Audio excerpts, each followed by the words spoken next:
గ్రామంలోని ప్రజా సమస్యలను పరిష్కారం చేస్తామని కడప జిల్లా పోరుమామిళ్ల మండల తహసీల్దార్ శిరీష్ అన్నారు. కడప జిల్లా పోరుమామిళ్ల మండలం రంగసముద్రం గ్రామ సర్వే నెంబర్ 570/1, 570/2లలో భూమికి సంబంధించి నరసింగపల్లె గ్రామానికి చెందిన రైతులు గత 2 రోజుల క్రితం ఘర్షణ పడ్డారు.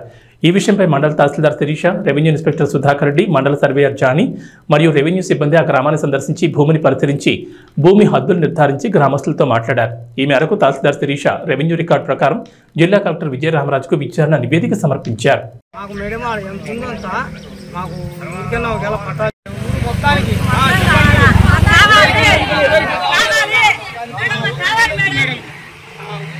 మొత్తం వాళ్ళ దాని మా దాని ఏకత్వం మొత్తం అందరికి ఈరోజు పోగొట్టుకుంటే రేపు ఏ దానికి లేదు. అది కానీ ప్రభుత్వం ఇచ్చేది మామూలు ఖాళీ ఉండేది. చూడండి